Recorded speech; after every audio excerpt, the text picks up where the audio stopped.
السلام عليكم ورحمة الله وبركاته.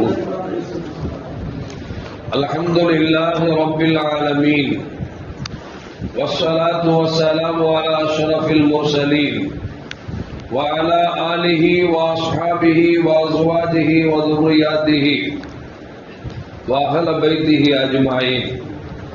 சங்கைக்கும் மேன்மைக்கும் உரிய பெரியோர்களே, சகோதரர்களே, எல்லாம் வல்ல அல்லாஹு ஜல்ல ஜலால் நாம் செய்யக்கூடிய எல்லா நற்காரியங்களையும் முகஸ்துதியின்றி இஹ்லாஸான முறையில் இறைவனுக்காக மட்டுமே செய்யப்பட்ட நல்வணக்கங்களில் நம் வணக்கங்களை அல்லாஹ் கபூல் செய்து கொள்வானாக. நாம் செய்யக்கூடிய வியாபாரங்களிலும் தொழில்துறைகளிலும் நஷ்டமில்லாத ஹலாலான ஒரு நரம்ப லாபத்தை பெற்று அந்த லாபகரமான வாழ்க்கை கொண்டு தம் தேவைகளையும் தேவை உடையவரின் தேவைகளையும் நிறைவேற்றக்கூடிய நல்ல பொருளாதாரத்தையும் உள்ள விசாலத்தையும் அல்லாஹ் நம் அனைவருக்கும் வழங்கி அருள்வானாக. நம் கரங்களை என்றென்றும் கொடுக்கும் கரங்களாக ஆக்கி அருள்வானாக. யாசிக்கும் கரத்தை விட்டு அல்லாஹ் நம்மை பாதுகாத்துக் கொள்வானாக.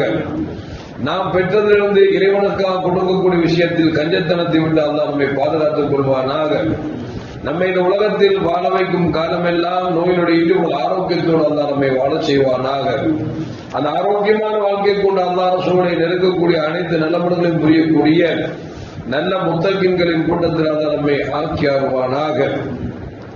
திடீர் மரணங்களை விட்டும் தீய மரணங்களை விட்டும் நம்மையும் நம் குடும்பத்தையும் நம் சமூகத்தையும் அல்லாஹ் முழுமையான முறையில் பாதுகாத்துக் கொள்வானாக. மருத்துவமனையின் செலவினங்களை விட்டும் வேதனைகளை விட்டும் அல்லாஹ் நம்மை காத்தருவானாக. நம்மில் யாரெல்லாம் நோயால் பாதிக்கப்பட்டு வீடே கதி என்றும் ஆஸ்பத்திரியை கதி என்றும் அல்லல் பட்டும் அவதியுற்று அத்தனை மக்களுக்கும் வெகு விரைவில் நோயை போக்கி உங்கள் ஆரோக்கியத்தை வழங்குவதோடு அவர்கள் குடும்பத்திற்கும் சமூகத்திற்கும் பலன் தரக்கூடிய மக்களாக ஆக்கி அருள்வானாக. நாம் இந்த உலகத்தில் வாழ்ந்து மறைகிற நேரத்தில் லா இலாஹ இல்லல்லாஹ் முஹம்மது ரசூலுல்லாஹ் என்ற கலிமாவை மொழிந்து ஜன்னத்துல் ஃபிர்தௌஸை கண்ணால் கண்டு மகிழ்ந்து சிரித்தவனமாம் வர்ணிக்கக்கூடிய நல்வாக்கியம் பெற்ற மக்களில் அல்லாஹ் நம்மை ஆக்கி அருள்வானாக. மரணித்தும் மரணிக்காத இறைநேசம் கொண்டு அல்லாஹ் நம்மை ஆக்கி அருள்வானாக. நாளை மறுமையில கண்மணி முஹம்மது ரசூலுல்லாஹி ஸல்லல்லாஹு அலைஹி வஸல்லம் அவர்களின் திருக்கரங்களால் ஹவுதுல் கௌசர் என்கிற தடாகத்தில் நீர்வருகி அன்னாரின் ஷஃபாஅத்தை பெற்று அன்னாரின் கரம் பிடித்து ஜன்னத்துல் ஃபிர்தௌஸ் என்ற உயர்ந்த சொர்க்கத்தில் அவர்களோடு அல்லாஹ் நம்மை சங்கமிக்க செய்வானாக. எல்லாவற்றுக்கும் மேலாக இறை அன்பை பெற்று இறைவனை பார்த்து பரவசம் அடையக்கூடிய அவருடைய லிக்காவையும் ரிதாவையும் பெற்ற மக்களில் அல்லாஹ் நம்மை ஆக்கி அருள்வானாக. அருமையான மோமின்களே, அல்லாஹ்விற்கு 100 பெயர்கள் உண்டு. அதற்கு அஸ்மாவுல் ஹுஸ்னா அழகிய திருநாமங்கள் என்ற பெயரும் உண்டு. அந்த 100 பெயர்களில் ஒன்று காலிக், அவன் படைப்பாளி என்று இறைவனுக்கு ஒரு பெயர் இருக்கிறது. உண்மையில் படைப்பாளி என்று சொன்னால் அவனை தவிர வேறு யாரும் உலகத்தில் படைக்க முடியாது. ஏனென்று சொன்னால் நாம் ஒன்றை தயாரிக்கிறோம் என்று சொன்னால் அந்த ஒன்றை போன்று பல லட்சங்களை உருவாக்கலாம். பல லட்சங்கள் ஒவ்வொரு ரூபத்தில் இருப்பது என்பது சாத்தியமில்லாத விஷயம். இப்ப குழுமிருக்கக்கூடிய நம்மள கிட்டத்தட்ட ஒரு 60-70 பேர் இருக்குன்னு வச்சுக்கோங்களேன். இந்த 60-70 பேர்ல யாராவது ஒரு ஆள் மாதிரி இருப்பாங்க, ஆனா இருக்க வாய்ப்பே கிடையாது. ஏதாவது ஒரு உறுப்பு மாற்றமாக இருக்கும். அல்லாஹ் தான் படைப்பாளி என்கிற அந்த திருநாமத்திற்கு சொந்தக்காரன் அல்லாஹ் மட்டும்தான். அவன் படைப்புகளில் ஏற்றத்தால் வைத்திருக்கிறான். சிலர்களை செல்வந்தர்களாக வைத்திருக்கிறான், சிலர்களை ஏழைகளாக வைத்திருக்கிறான், சிலர்களை நல்ல நிறமுள்ளவர்களாக படைத்திருக்கிறான், சிலர்களை கற்பானவர்களாக படைத்திருக்கிறான், சிலர்களுக்கு எல்லா உறுப்புகளும் சரியான முறையில் படைத்திருக்கிறான், சிலர்களை பார்த்தோம் சொன்னால் உறுப்புகள் பாதிக்கப்பட்ட நிலையில் படைத்திருக்கிறான். இதன் ரகசியமும் தாத்பரியமும் அவனுக்கு மட்டுமே சொந்தம். நாம் கூட சில இடங்களை பார்ப்போம், சில குழந்தைகளை பார்த்தா ரொம்ப அழகா இருக்கும், கண்ணு தெரியாம போயிடும். சொல்லுவோம், அல்லாஹ் பாருங்களேன் இவ்வளவு அளவு கொடுத்து கண்ணை படைக்காம போயிட்டானே, கண்ணை குருடாகிட்டானே அப்படின்னு ஒரு வருத்தப்படுறதுலாம் உண்டு. நம்ம அந்த கண்ணு இல்லாததற்கு காரணம் நமக்கு தெரியாது. ஆனா அல்லாஹ் கண்ணை கொடுக்கவில்லை என்று சொன்னால் ஏன் கொடுக்கவில்லை என்கிற அந்த தத்துவமும் ரகசியமும் அவனுக்கு மட்டும்தான் தெரியும். சிலர்களை செல்வந்தராக வைத்திருப்பான், அவனத்தில் குணாதிசயங்கள் கெட்டு போயிருக்கும். சிலர்களை ஏழைகளா வைத்திருப்பான், அவருக்கு நல்ல குணம் இருக்கும். நாம் சொல்லுவோம், இந்த நல்ல மனுஷனுக்கு நல்ல சொத்து கொடுக்கலையே, இல்லாம இருந்து இவ்வளவு கொடுக்கலாம், அப்படியே இருந்தா எவ்வளவு கொடுப்பாப்ல அப்படி நம்ம வருத்தப்படுவது உண்டு. ஆனால் அந்த ரகசியம் அவனுக்கு மட்டுமே சொந்தமானது. நபிகள் நாயகம் ஸல்லல்லாஹு அலைஹி காலத்துல ஒரு சஹாபி வந்தாங்க, யார சொல்லுங்க என் கஷ்டப்படுற துவா செய்யுங்க அப்படின்னாங்க. நபிகள் நாயகம் ஸல்லல்லாஹு அலைஹி வஸல்லம் வேண்டாம்ப்பா, துவா செய்ய வேண்டாம், நீ உனக்கு அல்லாஹ் என்ன கொடுத்திருக்காங்க கொடு போதுமாக்க அப்படின்னாங்க. இல்லை யார சொல்லுங்க துவா செய்யும் அப்படின்னாங்க. ஸல்லல்லாஹு அலைஹி துவா செஞ்சாங்க. பொருளாதாரம் செழித்தது. எந்த அளவுக்கு என்று சொன்னால், தினந்தோறும் தொழக்கூடிய மனிதர் வாரத்துக்கு ஒரு இடம் ஜும்மா போட்டு தொழ வந்தார். வாரத்துக்கு ஜும்மாக்கு தொழ வந்தவரே வருஷத்துக்கு ஒரு தொழ வந்தார். என்ன காரணம் அப்படின்னா, செல்வம் அதிகரிக்க அவரால் அதை கட்டுப்படுத்த முடியாமல் செல்வத்தின் காரணமாக இறைவனை மறந்தார். ஒரு கட்டத்தில் ஸல்லல்லாஹு போய் ஜகாத்துடைய பொருளை கொடுங்கன்னு கேட்கிறாங்க. யாருட்ட? எந்த தோழரு ரொம்ப கஷ்டப்பட்டாரோ துவா செய்ய சொன்னாரோ அந்த தோழர்கிட்ட போய் சகாபாக்கள் அனுப்பி ஜகாத் தரணுமான உடனே அவர் சொன்னார், சம்பாதிச்ச பொருள நான் ஜகாத் தரமாட்டேன் அப்படின்ட்டு. சொன்னாங்க, இனிமே யாருமே அவருடைய ஜகாத்து வாங்காதீங்கன்றாங்க. கடைசி எதுக்கு சொல்ற அப்படின்னா, பொருள் இல்லாத பொழுது நபியின் நேசம் வந்தது, பொருள் இல்லாத பொழுது இறை நேசம் வந்தது, பொருள் இல்லாத பொழுது இறைவனை வணங்கினார், நபியை நெருங்கினார், சஹாபி என்ற பெயரை வாங்கினார். பொருள் வந்தது, என்ன ஆனது? இஸ்லாத்தை விட்டே தூரமாகக்கூடிய சூழ்நிலைக்கு அவர் தள்ளப்பட்டார் என்று சொன்னார். அல்லாஹ்வின் கட்டளையை ஏற்று நடப்பதற்கு அவருக்கு மனம் வரவில்லை என்று சொன்னார். இதைத்தான் சொல்றோம், அல்லாஹ் செல்வந்தன சில பேர் வச்சிருப்பான், சில பேர் ஏழையா வச்சிருக்கிறாங்கன்னா அவனை ஏன் ஏழையா வச்சிருக்கிறான் அப்படிங்கிற ரகசியம் அவனுக்கு மட்டும்தான் தெரியும்.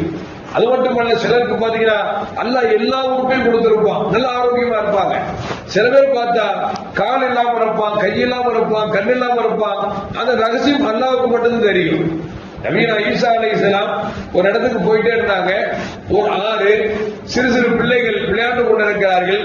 அதுல ஒரு பையனுக்கு 2 கண்ணும் தெரியல.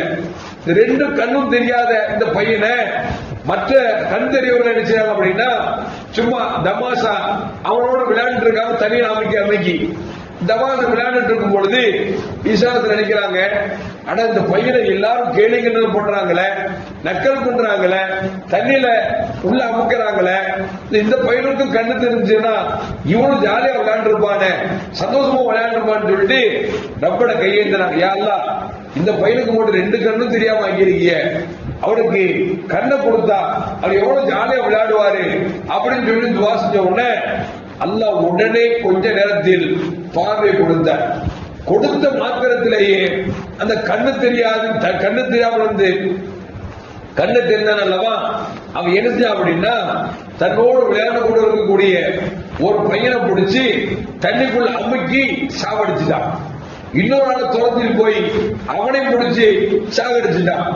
இத பார்த்தவங்க இருக்கிற மத்த பசங்க எல்லாம் தலைதறிக்க ஓட ஆரம்பிச்சுட்டாங்க. கண்ணு தெரியாம இருக்க வரைக்கும் சும்மா இருந்தா, கண்ணு தெரிஞ்சவங்க 2 பேரை கூட செஞ்சுட்டானே, இதுக்குமே நம்ம இருந்தா ஆபத்தா போயிருந்து எல்லாரும் ஓடிட்டான். ஈசா வேடிக்கை பார்க்கிறான். கண்ணு தெரியாம இருந்த வரைக்கும் நல்லா தானே இருந்தான், நாம சும்மா இல்லாம அல்லாட போய் யாரெல்லாம் கண்ணு தெரியாம இருக்கிறானே அவனுக்கு கண்ணை கொடுத்தா பசங்களோட ஜாலியா விளையாடணும்னு சொல்லி நான் கண்ணை கொடுக்க சொன்னேன், நீ கண்ணை கொடுத்த. அந்த கண்ணு கொடுத்ததுனால 2 பேரும் படுவாங்க போய கொண்டுட்டானே, யாரெல்லாம் இவனுக்கு எப்படி கண்ணு தெரியாம ஆக்குனாயோ அதுபோடு கண்ணு தெரியாம ஆக்குன்னு சொல்லி துவா செஞ்சாங்க. அவன் கண்ணு தெரியாம போயிட்டான் அப்படின்னு ஒரு வரலாறு.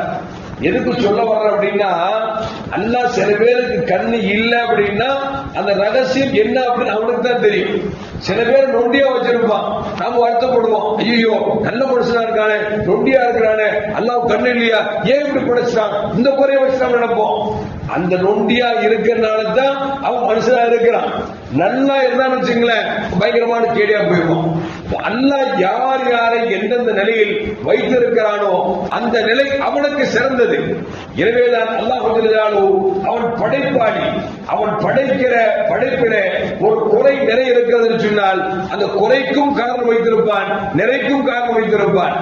நாம அல்லாஹ் எப்படி படைச்சானோ அதை போதுமாக்கி கொள்ள வேண்டும் தவிர யா அல்லாஹ் என்ன நீ இப்படி ஆக்கியிருந்தா நான் அப்படி இருப்பேனே, அப்படி இருந்தா இப்படி இருப்பேன் அப்படின்னு சொல்லி நாம கேட்பதோ அல்லது நினைப்பதோ அல்லாஹ் மீது குறைவிட்டுக் கொள்வதோ அது நல்ல உசிதமானது அல்ல என்கிற செய்தியை பார்த்துக் கொண்டிருக்கிறோம். மக்கள் எத்தனை பேர் பார்க்கிறோமா இல்லையா? எவ்வளவு அல்சாடி பண்ணுவான், அதை பார்த்தா நொண்டியா இருப்பான், பயங்கரமான சொல்லுவோம். அல்லாஹ் காலை கொடுக்காமலேயே போனா காலை கொடுத்தா உன்னை எல்லாம் பிடிக்க முடியுமாடா அப்படின்னு கேட்போம்ல. என்ன காரணம் அப்படின்னா அல்லாஹ் ஒரு குறை வைக்கிறான்னா உண்மையில் அந்த குறையில் ஏதாவது ரகசியம் இருக்கும்.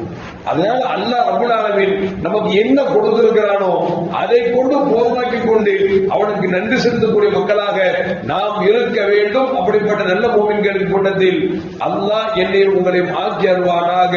அஸ்ஸலாமு அலைக்கும் வரஹ்மத்துல்லாஹி வபரகாத்துஹு. முஹம்மது ஸல்லல்லாஹு அலைஹி வஸல்லம் ஸல்லல்லாஹு